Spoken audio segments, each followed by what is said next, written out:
topic is hypertensive disorders in pregnancy, emergency management, and anesthesia. So let's start the lecture. This is the outline of my presentation for today.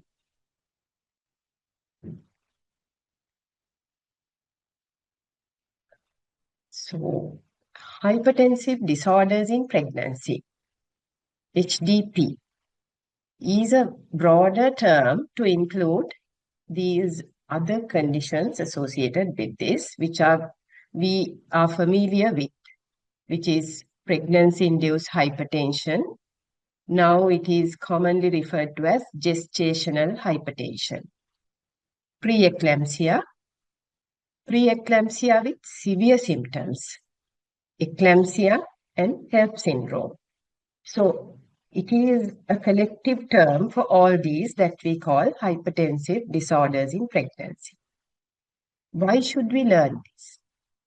Because anesthetists play a crucial role in stabilization the mother, providing anesthesia for a safe delivery, critical care, and the postpartum management.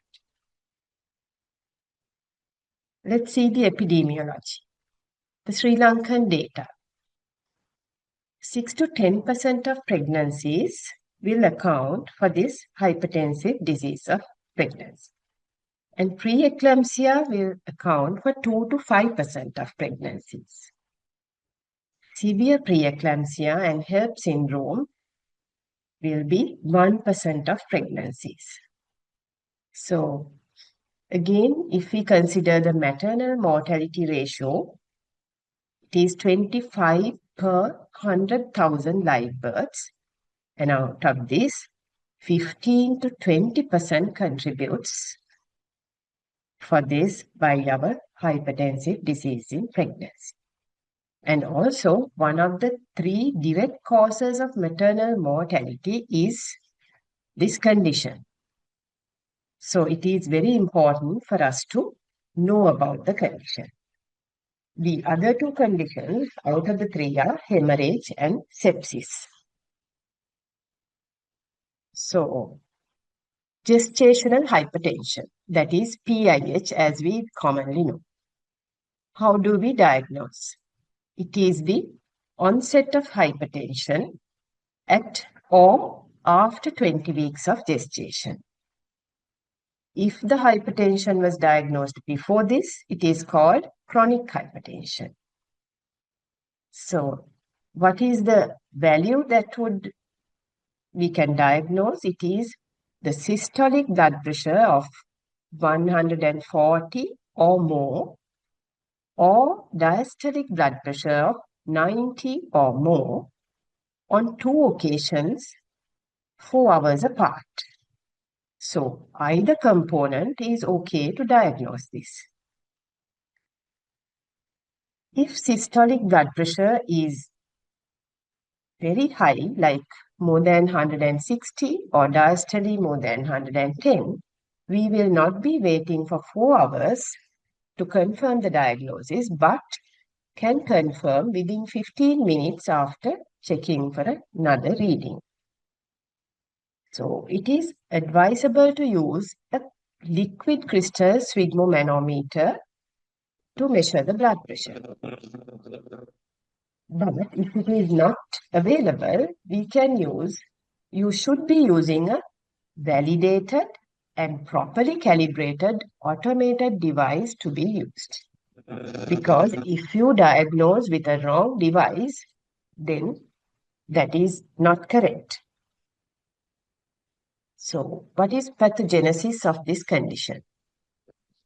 So, I will explain very briefly because we are more concentrating on the management. So, it is basically the impaired trophoblast invasion during the placentation, and there will be poor remodeling of spiral arteries, which would lead to placental ischemia and placental hypoxia. This will in turn release inflammatory cytokines into the maternal circulation. These inflammatory cytokines will go throughout the circulation and will cause widespread endothelial dysfunction in the maternal filter, which will in turn cause vascular changes. So, the generalized maternal endothelial dysfunction will give rise to vasoconstriction, increased vascular permeability, procoagulant state, and platelet activation. So the primary reason is the endothelial dysfunction caused by the cytokines released by the ischemic placenta. So as you can see, the cardiovascular effects mainly, it will cause generalized vasospasm, leading to increased systemic vascular resistance, hypertension, where it could lead to left ventricular dysfunction and pulmonary edema as well. In the fetal side, there will be chronic placental insufficiency, poor fetal growth, and even death of the fetus. If we see the other organs which get involved, liver. So there is ischemia to the hepatocytes, and there will be elevated liver enzymes. And also there will be edema due to the leaky capillaries. And there will be swelling of the liver, stretching of the liver capsule causing epigastric pain, right hypochondrial tenderness, and also there can be subcapsular hemorrhages causing in the liver, which may give rise to liver rupture. So in the brain, in the CNS, there will be cerebral vasospasm, cerebral edema. Again, due to cerebral vasospasm, there will be cortical ischemia in general, but the cerebral cortex will be affected more because it has the most marginal blood supply out of all the areas of the brain. So that is why we get the ocular features first, the visual disturbances. It can even lead to capillaries. There will be cerebral edema, which will cause headache, hyperreflexia, and even generalized seizures, eclampsia. What will happen in the lungs? There will be increased capillary permeability. The hematological system, there will be again the damaged endothelium. The inflamed endothelial cells will collect platelet aggregation. Then platelet consumption leads to thrombocytopenia. Again, in these blood vessels, when the red cells goes inside these thrombotic vessels, there will be red cell lysis, giving rise to microangiopathic hemolysis and may lead to disseminated intravascular coagulation. So we can see how this initial condition affects the whole maternal systems. The other organ which is affected is the kidney. So in the kidney, we call it glomeruloendotheliosis. That is swelling of glomerular endothelial cells, which narrows the glomerular lumen, which in turn causes reduced GFR, oliguria, sodium and water retention, giving rise to edema and hypertension. Again, the damage to the filtration barrier will cause proteinuria, which is also a symptom of preeclampsia. But the good thing is this whole kidney injury, the glomerular endotheliosis is reversible. Completely other organs, the changes which happened is 100% reversible after delivery unless if there is a significant injury like intracranial hemorrhage happens. So how do we diagnose preeclampsia? So we spoke about the gestational hypertension. Now, if the gestational hypertension is accompanied by one or more of the following new onset conditions. One is proteinuria.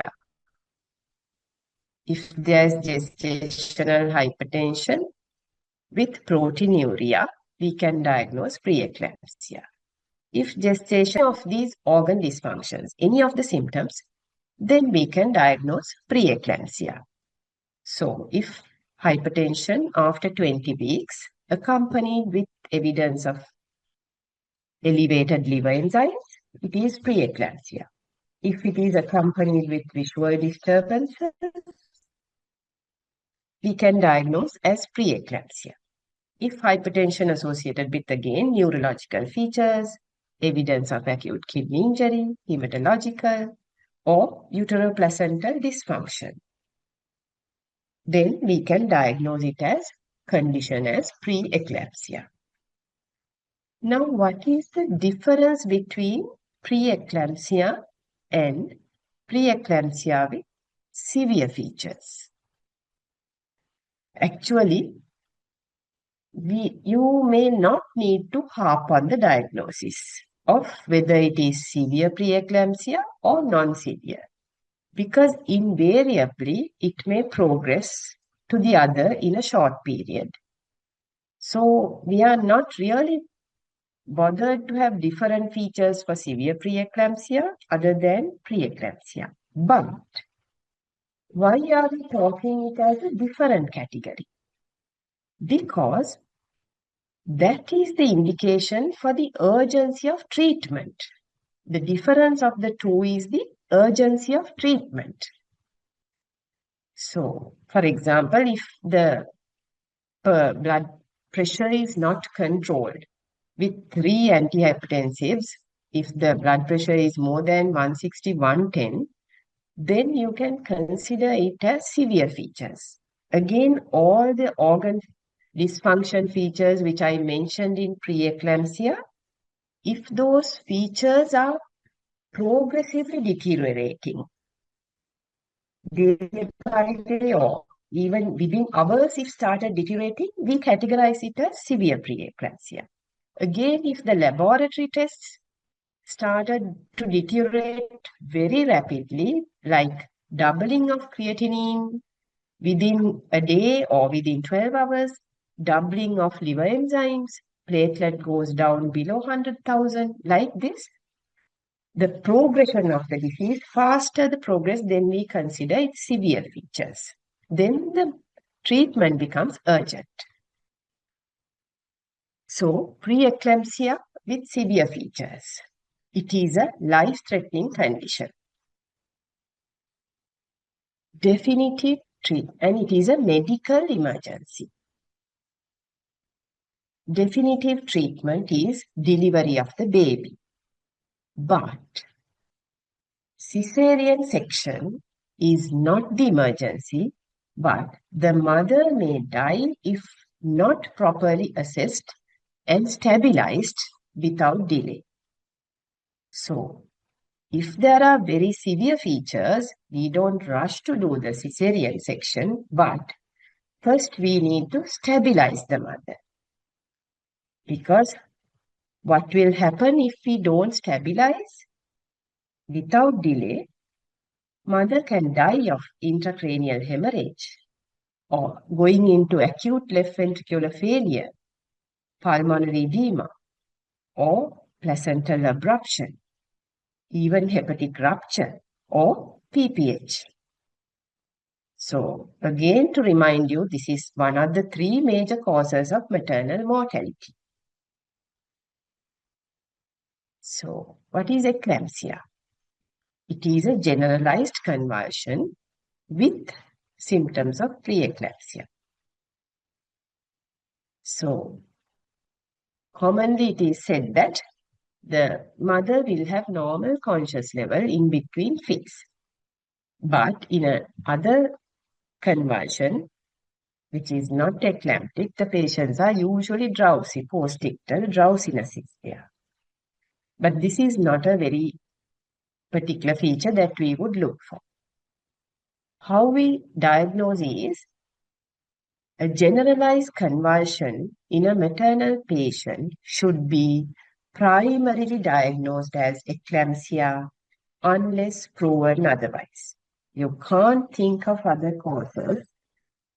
Primarily, we have to take it as eclampsia and treat accordingly. 50% of these fits will occur postpartum, and 40% has occurred even before diagnosing preeclampsia. So the mother might straight away present to the hospital with a fit, and never it had been having high blood pressure or proteinuria.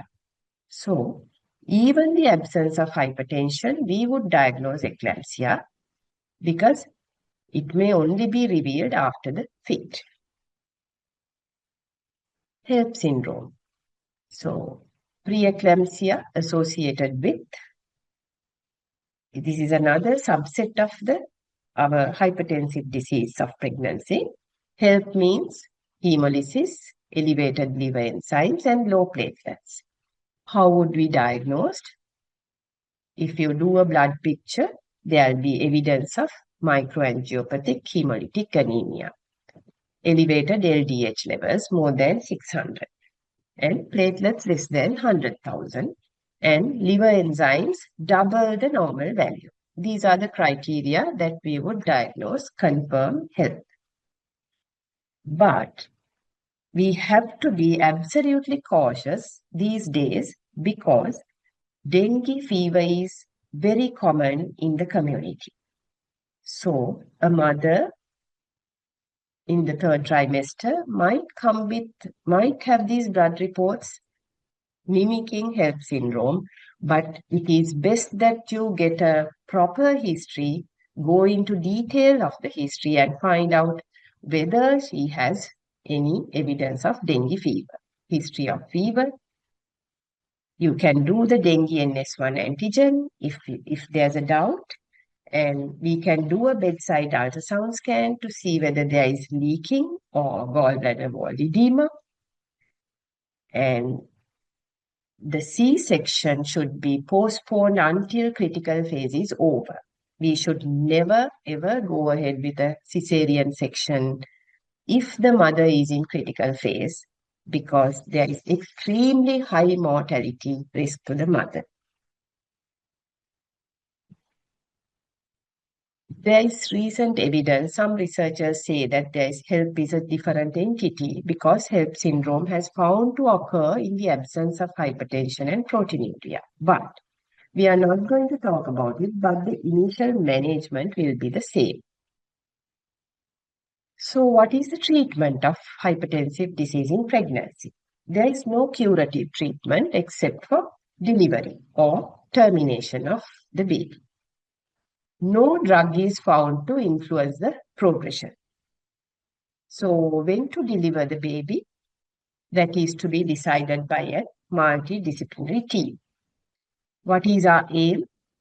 Optimal fetal and maternal outcome. Life-threatening situation. In a life-threatening situation, we will always try to save both the mother and the baby, but if at all, if we need to decide, it is mother gets priority. Management responsibility and communication. This is very important in the management. Effective communication without delay among the stakeholders of the multidisciplinary team is the key to improve maternal and fetal outcome. Obstetrician primarily will decide on the obstetric management, liaise with the MDT. Anesthetics, resuscitation and optimization of mother for delivery, maybe in the ICU, maybe in the operating theatre or in the labor room. Hematologist, coagulopathy screen and advise on hematology, and neonatologist, the baby. So, what are the management principles? Preeclampsia with severe features. The mothers will have to be managed in a critical care unit, either ICU or HDU. Monitoring of the mother and fetus. Control of blood pressure, prevention of seizures, fluid management, and the optimization of hemostatic derangements are our basic principles. Delivery may be urgent, but not an emergency. Pre-op stabilization will improve fetal outcome as well as prevent maternal complications. Emergency management. So I will talk about emergency management because talking about the general management of blood pressure and all is beyond the scope of this lecture. So preeclampsia with severe features. We will always have a ABCDEF approach. And the basic rule is assessment and treatment to stabilize the patient should be done simultaneously. Immediately, mother should be moved to acute care bed, connected to multi-monitor and start monitoring with a MEOS chart, that is Modified Early Obstetric Warning Scores chart. Then reassure the mother. Airway and breathing. So we can assess the airway, always good to prop up the patient. Oxygen via mask, aiming for saturation of more than 95. And a left lateral tilt will help the fetal perfusion. Evidence of pulmonary edema. If there is evidence, we can start high flow nasal oxygen with 60 liters or CPAP. Circulation. Treat the high BP without delay to bring down to safer levels. So what is the safer level? That is below 150 systole and below diastole 100. This is, I am talking about emergency management, not the routine ward management. So check blood pressure every 3 to 5 minutes until adequately controlled. Then you can space out for 5 to 15 minutes. 16 to 17 gauge IV cannula, blood for investigations. What are the investigations that we would send? Full blood count, AST/ALT or liver function test, serum creatinine, serum electrolytes, coagulation screen, and cross-matching, blood for grouping and cross-matching. Urinary catheter is a must. We need to check urine output hourly or 4-hourly depending on the severity. It's best that we maintain at least 0.5 ml per kg per hour. Check urine for albumin. ECG as a baseline. We may see evidence of left ventricular hypertrophy or left axis deviation. IV fluids, crystalloids is the choice. I will talk about fluid later as well. So it is about 80 ml per hour is the usual volume that we start. Colloids are not recommended. D is disability. So the CNS level. If patient's conscious level is poor, then we need to assess the GCS and pupillary sizes and the response. If there is neurological deficit, check whether there is double vision and other visual scotomata. Patelloclonus will indicate an impending fit. All reflexes will be exaggerated. So, patellar reflex, usually they don't take only patellar reflex into consideration because sometimes even due to anxiety, and many mothers, even without having eclampsia, will have exaggerated patella reflex. So now they talk more about patella clonus. But if generalized exaggerated reflexes might predict that an impending fit. So it's best that we commence IV Maxars, which is the drug of choice. And CBS or RBS can be done to check the hypoglycemia and correct. E is evaluation. Evaluate other organ involvement. Liver, there will be epigastric pain or look for tenderness. Coagulopathy, check for any bleeding manifestations. There can be abruption, tenderness over the gravid uterus.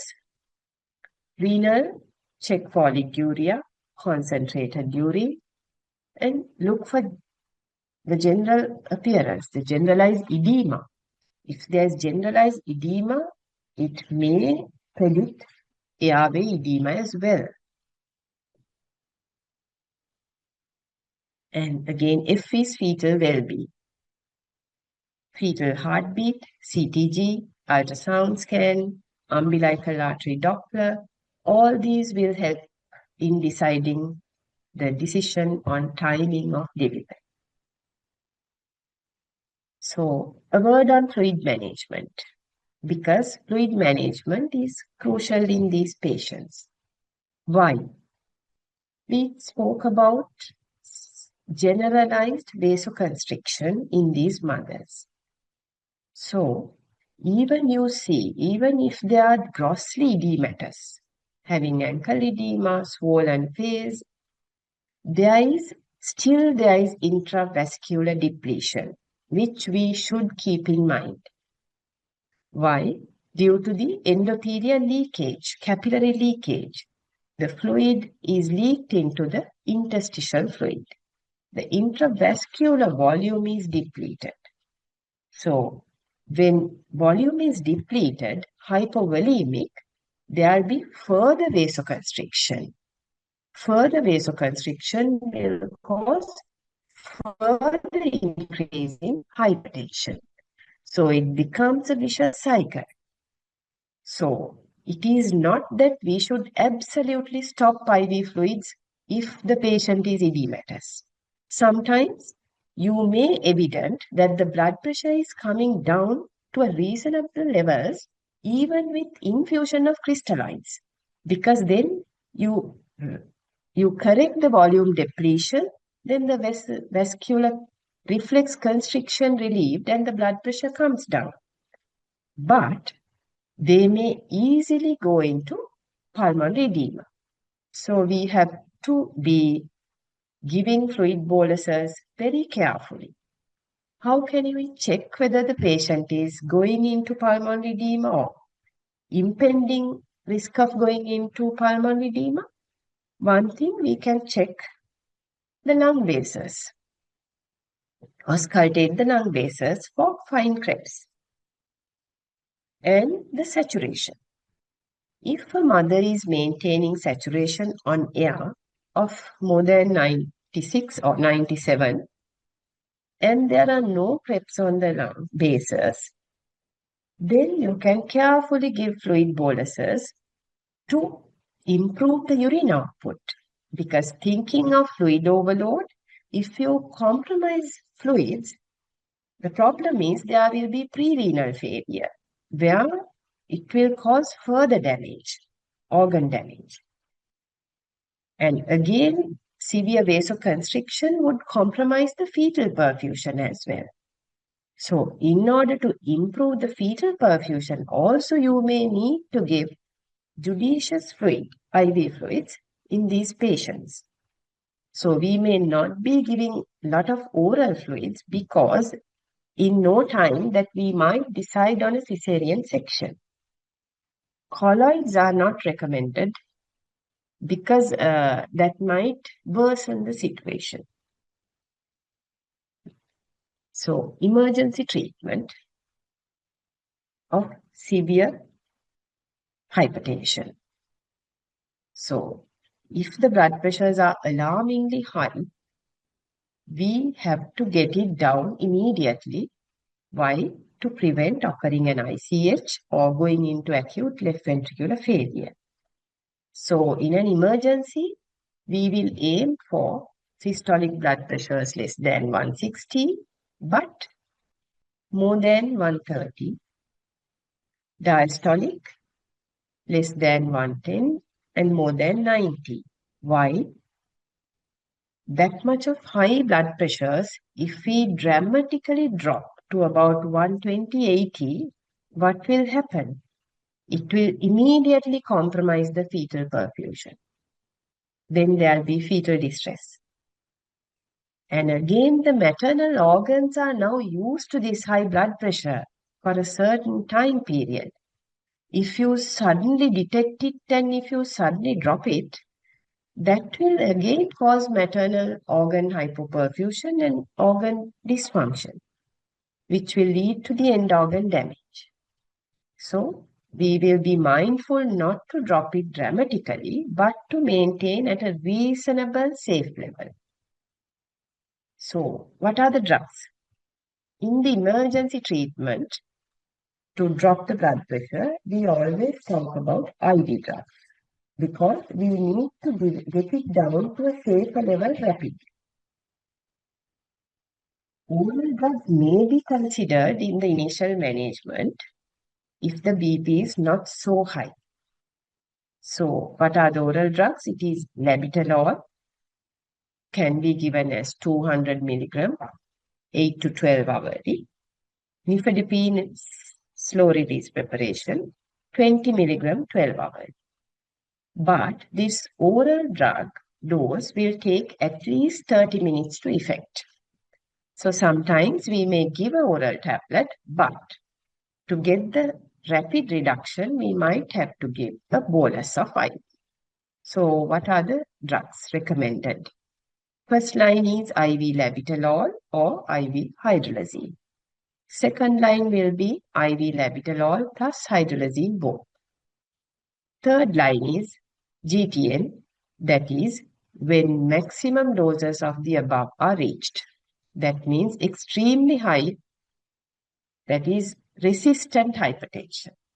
And if we are using GTN infusions, there will be the requirement for an invasive blood pressure monitoring as well.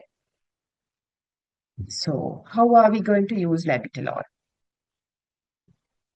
20 milligram is the bolus, which is given over 2 to 3 minutes and need to measure blood pressure every 3 to 5 minutes. If the pressure is still high, may repeat the bolus every 15 minutes up to 200 milligrams, followed by an infusion of 20 milligram per hour. So it is easy to remember, bolus is 20 milligram and infusion is also 20 milligram per hour. And the preparation, the bottle, I have shown a picture. It is a 20 ml bottle. We have 100 milligrams in the bottle, that is 5 milligram per ml. IV hydralazine. So we can give it as a bolus like 5 milligram bolus over 2 to 5 minutes. In order to prevent sudden BP drop, because it's a vasodilator, to prevent sudden drop of BP and reflex tachycardia, it is recommended to start a fluid bolus of 250 to 300 ml simultaneously. Again, caution if evidence of pulmonary edema. I spoke earlier, look for basal crepes, look for the SpO2 on air.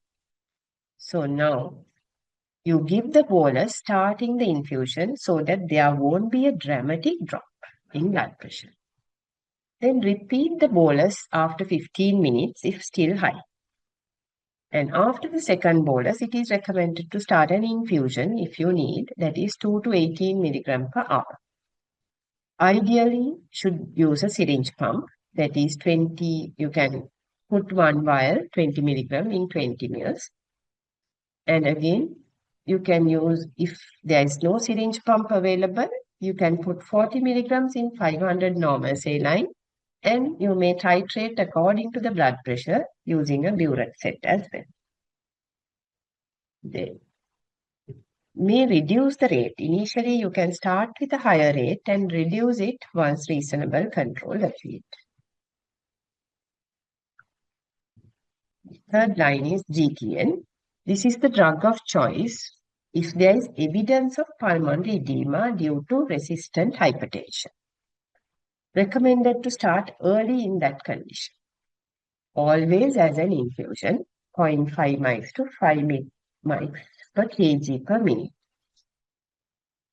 So it comes in a preparation of 50 milligram in 10 ml vial. Next thing is the prevention of convulsion. That is magnesium sulfate. How do we use? 4 grams, that is 70 milligram per kg, diluted in 100 ml of saline, given over 10 to 15 minutes. Then, plus or minus an infusion to follow, 1 gram per hour. Usually, we talk about urine output because we know that magnesium toxicity can happen if the patient has acute kidney injury or reduced urine output due to hypovolemia. Therefore, always before starting the infusion, we have to check whether the patient has adequate urine output. But in order to prevent a fit, you don't you don't withhold the magnesium dose thinking that they may not be having adequate urine. Always give the bolus. Then check the urine output and do the proceedings, give fluids, get corrected urine output, and then think of the infusion.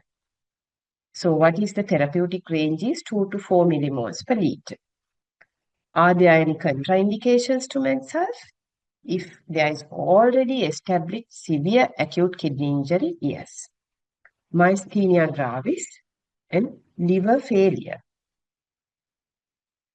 So, monitor. What do you have to monitor during MedSurf therapy? Urine output, respiratory rate, patellar reflex, ECG, blood pressure, and saturation.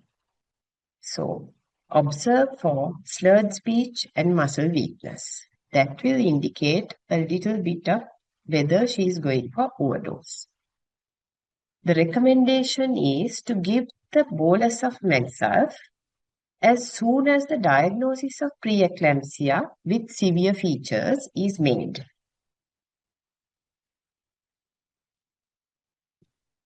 When to stop MedSurf therapy? So I told you what to monitor. So if patellar reflex is absent, stop MedSurf. If respiratory rate is less than 10 per minute, you may stop. But again, when the patellar reflex reappears, you can restart as well. Systolic BP less than 100. ECG, if you see peak T waves, prolonged PR or QT, AV block, bradycardia less than 50, yes, stop. Urine output less than 0.5 mils per hour. And magnesium levels if more than 4 millimoles per liter. But it is not recommended to routinely check magnesium levels for this. Other features will be nausea, double vision, slurred speech. So, how do you treat magnesium toxicity? It depends on the severity. Absent patellar reflex, you have to stop magnesium sulfate infusion, correct urine output, restart when reflexes appear. Absent patellar reflex plus ECG changes plus hypotension plus reduced respiratory rate. Then you have to check magnesium levels. In the meantime, you have to give calcium gluconate 10%, 10 ml over 5 to 10 minutes. And also a fluid bolus as well. In case of cardiac arrest due to severe magnesium toxicity, you may have to give 3 doses of calcium gluconate, 2 to 3 fluid boluses, and the usual cardiac arrest resuscitation.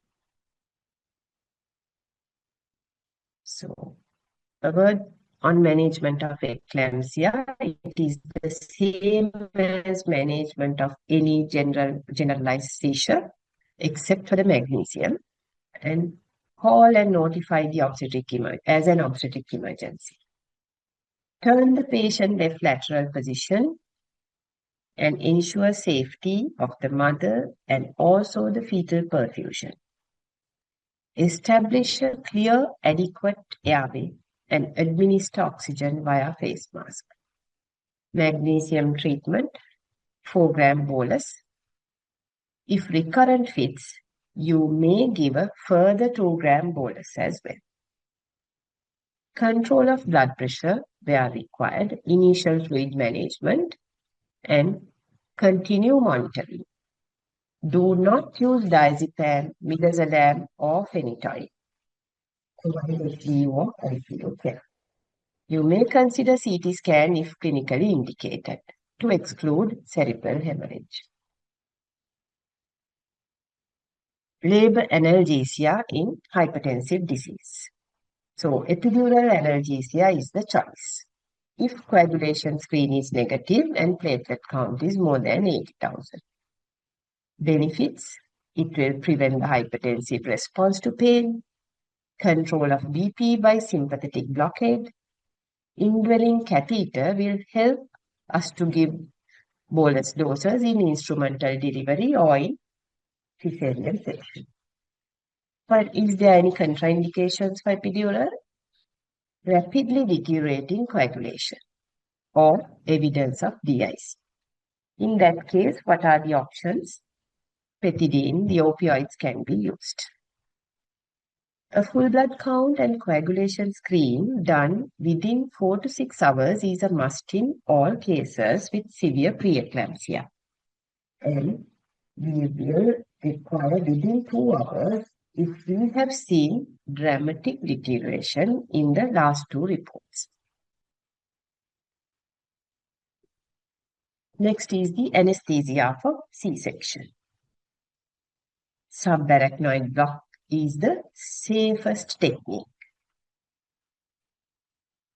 What are the advantages? It will avoid rapid fluctuations of blood pressure. Facilitate blood pressure control. Good post-op analgesia. Minimal risk of airway and pulmonary complications. Enable early oral feeding, and we can stop IV fluids, which is easier to manage. Early bonding with the baby with relaxation of the mother. If mild coagulation defect is found, we can always proceed with SAB after correcting. Even in a fetal emergency, we still can perform SAB as a rapid sequence subarachnoid block. What about general anesthesia? We will try to avoid it as much as possible, but there are situations we may have to go ahead with a GA. If the patient is having DIC, establishing DIC, rapidly deteriorating coagulation profile, we will not be happy to provide a spinal anesthetic. Then, significant placental abruption with antepartum hemorrhage. Difficult or failed spinal with fetal emergency. There is no choice for us. What are the special concerns in GA? Stress response at intubation and extubation, both. It may cause very high blood pressure leading to acute LVF or pulmonary edema or even ICH. Difficult intubation due to oral and subglottic edema. We may have to use a smaller tube than estimated. Mag-Sulf may potentiate the muscle relaxation. So the technique is, it will be modified rapid sequence induction. a calculated dose of propofol plus succinylcholine preceded by agents to obtain the intubation response. What should we give? Magnesium sulfate 2 grams if not given to stabilize the patient. Labetalol 20 milligram IV or fentanyl 100 micrograms. These will obtain the intubation response to a certain limit. Prepare for difficult intubation, the ramp position, video laryngoscope and all the difficult intubation equipment, careful technique to avoid soft tissue injury, smaller tube if upper airway obstruction. Surgical incision without delay to minimize the GA effects on the fetus. Avoid ergometry.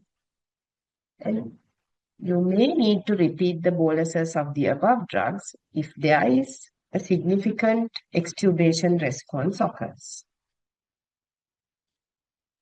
What is the postpartum management? Definitely they need HDU or ICU care for 24 to 48 hours. Careful monitoring of symptoms, blood pressure, fluid balance, liver enzymes, platelets and creatinine. Continuum menstruals as indicated, that is 24 hours after delivery or 24 hours after the last fit. Antihypertensive drugs to be reviewed because after delivery there will be blood pressure fluctuations. Analgesics, opioids, paracetamol, avoid NSAIDs, breastfeeding to be encouraged, and early enteral feeding and stop the IV fluid as maintenance. If we are to give as maintenance, it is recommended to give 80 ml per hour or 1 ml per kg per hour. And always we have to look for signs of HELLP syndrome, preeclampsia, because it may occur even postpartum. Eclampsia may happen even 1 week postpartum. These are the references. And I have taken 2 case scenarios. I think we have time to discuss. So this is based on the presentation that I did. So this lady of 33-week POA was rushed to operating theatre for emergency LSCS. Indication was preeclampsia plus CTG abnormality. She complains of blurry vision and blood pressure was 220 over 120. Magnesium sulfate bolus was running and the blood investigations were sent, but only full blood count is available. The platelet count is 200,000. So you can see the questions. Shall we see the first question? What is your immediate diagnosis? When taken this whole scenario, give me the overall statement. You can unmute and talk, or you can put your answer on the chat box, whichever the way you prefer. So what is your immediate diagnosis?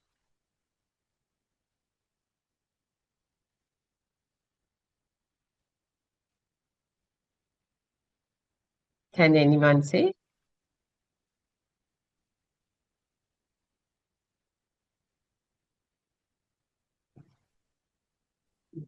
Severe preeclampsia.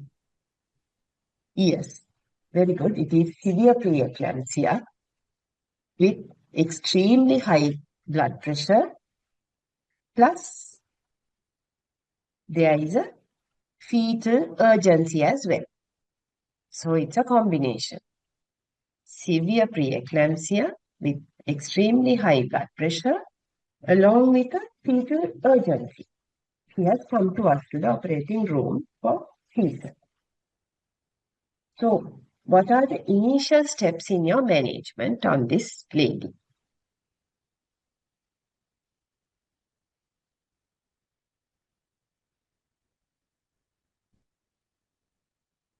What are the initial steps that you would do? Now, this patient is in front of you. You're the casualty anesthetist. She has this much of blood pressure and you want to go ahead with a Caesar. This is a obstetric emergency. So, what are the steps? Yes, I can see on the chat box, she will need a bolus of hydralazine. Very good. Why? Because one initial step is to get down the blood pressure as soon as possible to a safer level, right? Yes. We will give a hydralazine bolus 5 milligrams, right? Anything else? Any other initial steps that you would consider? Somebody can answer? Ananga Mupul Ranjit here. Yes.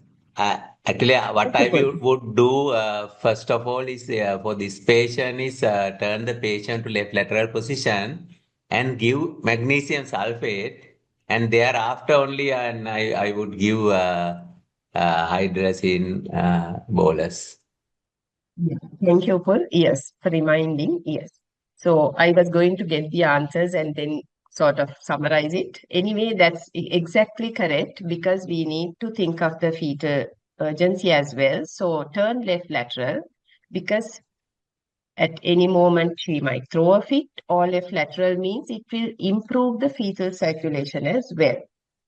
So left lateral, and she's Megsal's bolus is already running, but it's not completed. So we can complete the Megsal's bolus. So with the Megsal's bolus, then we can think of the blood pressure also, simultaneously assessing and treatment. Right. Okay. So next, check for features of magnesium toxicity is in the chat box. So we are giving only the Megsal's bolus at the moment. So we will, at this moment, checking for toxicity may not be a priority. So I would also consider thinking it as an obstetric emergency, and you will alert your seniors, the consultants, that there is an extremely high blood pressure and she might throw a fit anytime, Maxar, and then control the blood pressure. So what is your target blood pressure to proceed with cesarean section?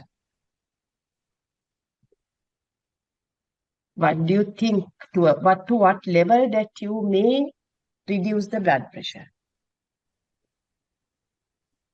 Systolic less than 150. Yes, so we will not be going to ideal levels. Systole less than 150 and diastole please less than 110. May be considered to start to proceed with the LSES. Will Magsalf only control the BP? No, it will mainly prevent a fit.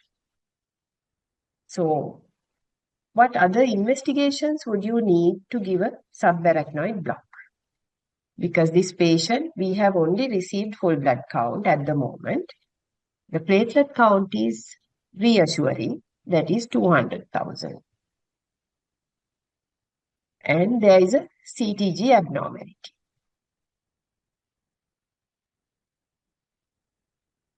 What would you think? Can we wait for other investigations? Anything that you need? Or once the blood pressure comes to a safer level, are we going to proceed with a subarachnoid block, which is the safest technique at this moment?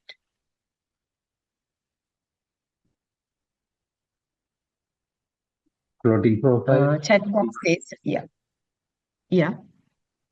Clotting profile. PTINR. Yes, lipid profile, PTINR. Yes, the chat box also says PTINR. So, when thinking of the CTG abnormality, yes, you can also check the fetal heart in the theater, because once the mother is turned left lateral and giving oxygen, plus getting the extremely high blood pressure down, and we may have given the Maxalf as well. So we can check again the fetal heart. Then we may sort of think of these investigations. But still, if our priority, we have to think of the safety of the baby as well. Safety in the sense to get a good outcome of the fetus. So if you give a careful spinal, I think we could go ahead when thinking of the fetal urgency with the platelet count, and since the blood investigations were sent to the lab already, so we may be able to get the investigation over the phone while we are doing the cesarean section, so that if any coagulopathy, we can correct then and there. Even if the liver enzymes are high, still we are going to go ahead with the section. So PTINR, again, we will have to then correct it with either vitamin K or whatever, even if it is deranged, FFP, which is also not be available immediately. So we can safely perform a single shot spinal without creating epidural hematomas safely, and then later get the investigations. So I think the others will agree with me in this situation. So what is the post-op care plan for this patient?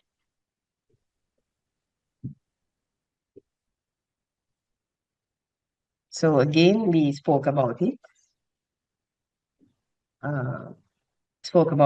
ICU care again, we didn't have any investigations to see whether there is HELP syndrome and this and that, but we will be monitoring her in the ICU, Maxalf, and the routine post-op care.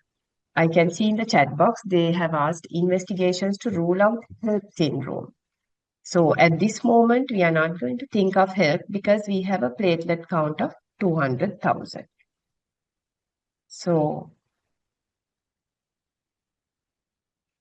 can we go ahead for I have only 2 case scenarios. I quickly go through the next case as well. So this is the second one.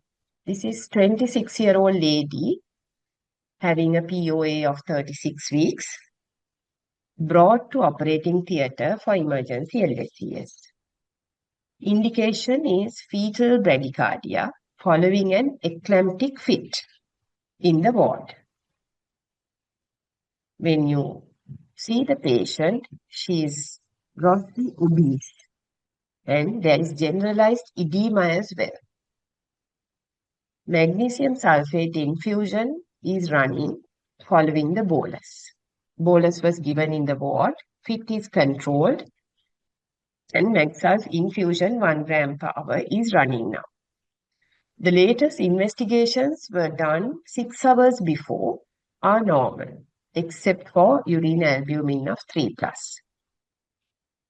So, what factors will you consider in deciding the anesthetic technique on this patient?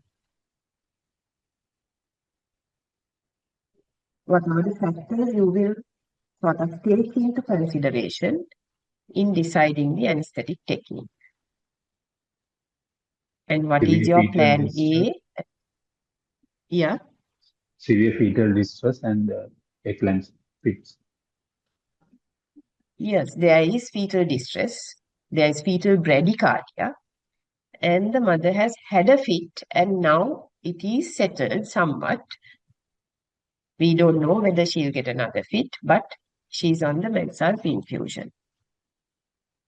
So those are 2 conditions. Fetal urgency need to be considered. And what are the other things apart from the things which I have given? She has generalized edema. And she's very obese.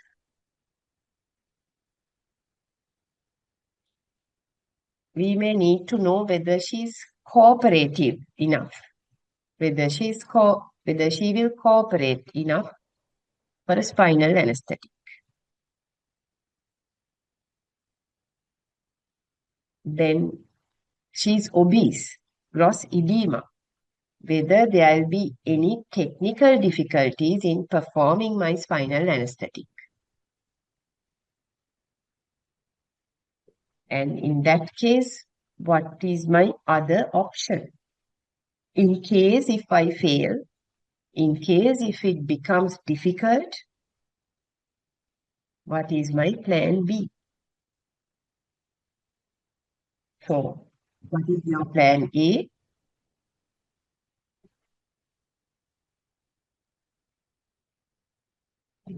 Yes, the chat box says plan A is rapid sequence subarachnoid block. Yes, that is the best thing, best choice.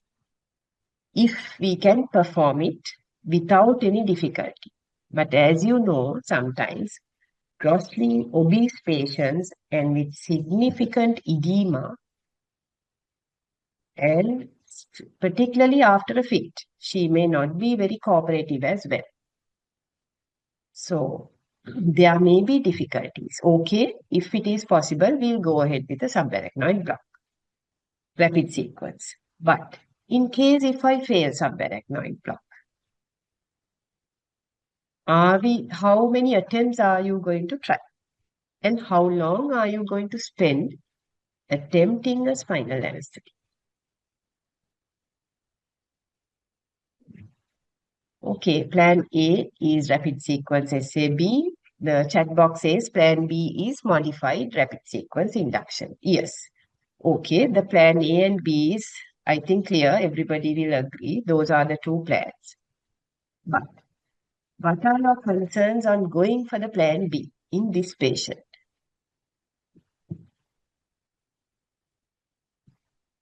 She is obese. She has generalized edema. And it is likely that she may have upper airway edema, subglottic edema. I may encounter difficult airway as well. Isn't it? I think all of you will agree with me. If I succeed with my spinal, perfect. Patient, mother is safe, baby is safe. But if I fail, yes, I will have to anesthetize this lady for with rapid sequence induction. So the chat box says, as it is severe bradycardia, category 1, yes, can directly go ahead with GA. That is also one thought. It is fetal bradycardia. Again, what I was telling about the airway problem. Very obese patient, generalized edema. Will I be in a greater problem having a difficulty in airway management and intubation? These are really critical situations that an anesthetist will have to handle. And you may have encountered these as well. So yes, somehow we have to give an anesthetic because baby is at risk now. So chat box says fail spinal. Yes. Tarindu says fail spinal, highly likely. Uncooperative mother. Yes. Deteriorating fetal bradycardia. Yes. So it is, I mean, you can try once. Give it a chance. Try once whether you succeed for a spinal anesthetic. Don't spend more than 5 minutes. But the third question I will be talking now, what precautions would you take in providing a safe anesthetic? So all these questions should run through your mind when you are confronted with this patient. So having those questions, yes, I got the answer here on the chat box. 3 precautions. Senior help, definitely yes. Just as I see the patient obese, generalized edema, and after a fit, I would immediately straight away call for senior help because this could be I may have to go for GA. Intubation is my grave issue. If I struggle, I need senior help. Then positioning, ramp position, yes, exactly, you're correct. Ramp positioning, difficult airway equipment, video laryngoscope, yes, bougie. So all these will have to come there immediately. So while you're performing the rapid sequence final, you can ask your colleague, the senior help whom you requested, or whoever who is available to get all these equipment ready. Get the drugs drawn for the general anesthetic, propofol, succinylcholine, and all. Since her blood pressure is, I couldn't mention, actually her blood pressure, this was actual situation which we encountered. Her blood pressure was reasonably okay, 140/90. So we didn't have to think much of the intubation response. Anyway, Magsulf was given just few minutes before.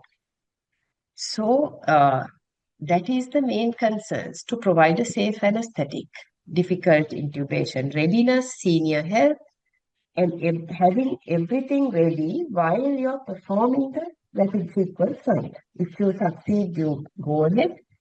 If you fail, then immediately we may have to proceed for the rapid sequence induction GA. So I think we have exhausted the time as well. It's 9:43 now. Yes. So are there any other questions that you would like to ask? We can encounter some questions. Yes. Yes, Mati. Do you have a question?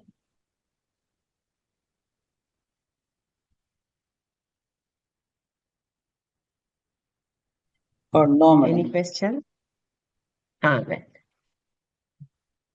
Okay, so